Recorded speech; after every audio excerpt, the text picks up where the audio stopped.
I swipe my bad card all the time. For you, of course. Batsplaining. And I'm back. You're welcome. Today we're going to be talking about how to improve your credit score. First, we're going to cover how to improve your score overall. And then second, we're going to talk about how to make some minor modifications to give your score a nice little boost just in time for a refi, a mortgage, or maybe another type of loan.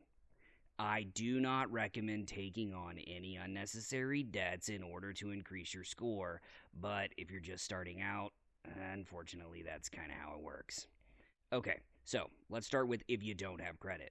Well, first off, there are secured credit cards and credit builder loans. These are loans made against money that you already have. You place money into an account at the bank, they allow you to rack up charges up to the extent of that loan amount. They charge you some interest, but it proves that you can, in fact, pay the loan. You can't go over credit, and kind of a safe way to build credit where it's all based on what you have. Now, you may be asking yourself, why would I take a loan against money that I already have? Well, again, you're trying to build credit because you have none. 2, become an authorized user on a trusted family member's credit card. I say trusted because if they run up a really large debt, don't pay it, and it goes to collections, you kind of get to share in that too. Third, going to college. Look, if you're going to college, even if your parents want to pay for your college, keeping a small portion of your first year's debt as a student loan can help out. They can still pay the loan off for you if they want, just have them do it over time because it establishes a solid history and it adds to a level of that credit mix that you can't really get as easily from anywhere else. Plus, if you're a subsidized loan, you're not making payments until you graduate anyway. It's not growing during that time, and it's like you've had the loan for 4 years, even though you haven't had to make any payments on it. Next, if you already have credit, only buy on credit cards if you can pay it off at the end of the month. Interest is only charged when a balance is carried past the statement due date. If you pay it off, you get a 30-ish day interest-free loan. If you have credit card rewards, you might have gotten paid to do it. Look, I swipe my bad card all the time. For you, of course. The upgrades that make my bat suit even more awesome, they're for your benefit. But I do get sweet credit card perks just for protecting you. I also pay it off before the interest is charged. Now that is winning. If you can't pay the full balance off, at least pay the minimum payment on time every month. You'll get charged interest on the part you didn't pay off. Now, third, do not close your accounts. Credit cards that don't get used are often shut down by the issuer over a lack of use.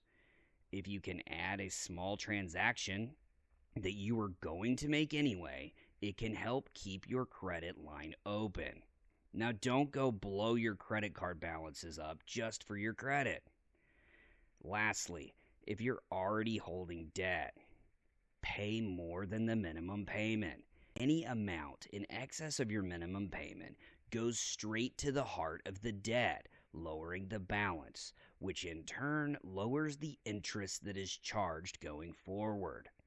2, get the utilization rate on each of your credit cards down to 9% or less. Reporting agencies love single digits. They also hate it when you exceed 30%. Ask for a credit limit increase on your older cards. If your score has improved, you may qualify for a higher limit, thus giving you a little bit more wiggle room on that utilization. 3, credit card balance transfers. If you have a score of 670 or higher, transferring a held balance from a high-rate card to a new one that has a promo balance transfer rate for an extended period of time may be a huge win, both for your score and your ability to pay that debt off. Often, they charge a 3 to 5% fee in order to transfer the balance. that's just added to the balance once it's transferred. But if you're paying like 24% or more per year, this fee accounts to what you would have paid in interest in like 2.5 months.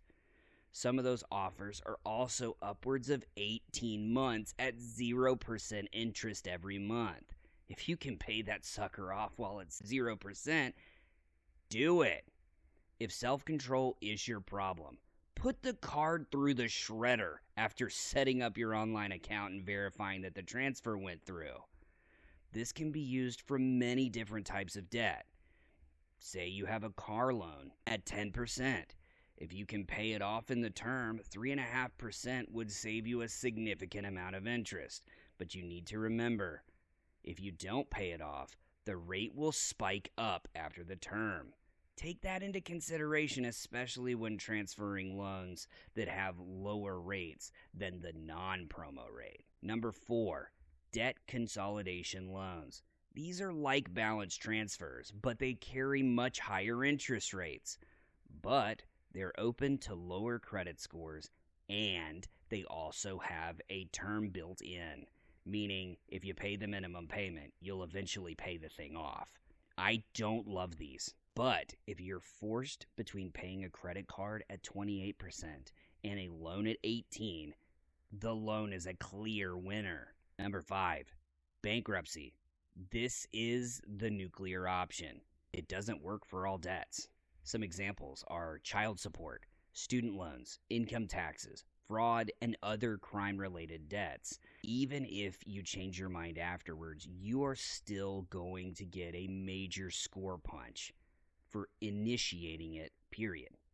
That said, if you literally can't make your payments, everything is spiraling out of control, bankruptcy is not game over. It's a structured reset. If your finances look like the Titanic post-iceberg, there isn't a lot that you can do other than get on the life raft. You can try, but if the math isn't adding up, don't keep mopping the deck as you sink to the bottom of the ocean.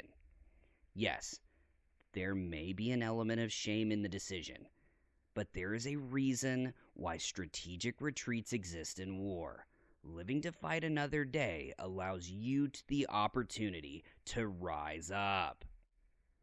All right, now we're going to talk about how to increase your score right before a new loan. Number 1, don't open any new credit cards or loans. This has caused people to lose out on their dream homes because the mortgage falls through right before closing. Talk about a letdown. Number 2, do not close any of your accounts. Number 3, make all of your payments on time. Number 4, pay off your debts and collections. Number 5, pay your credit card balances off. You can pay the balance off before the statement is due to force the issuer to report a zero balance to the reporting agency, because when the statement comes, you've already paid it off prior. That concludes our conversation on how to improve your credit score. All right, Batman out. All right, this is where you say thanks for watching. What? They should be thanking me. I'm out of here. Don't you worry about it, my nerd guy. I got this. Hey, thanks for watching. We hope that you like, subscribe, and check us out over on Patreon. Also, if you enjoyed this video, please share it with your friends. They might just enjoy it too. All right, thanks so much. Bye.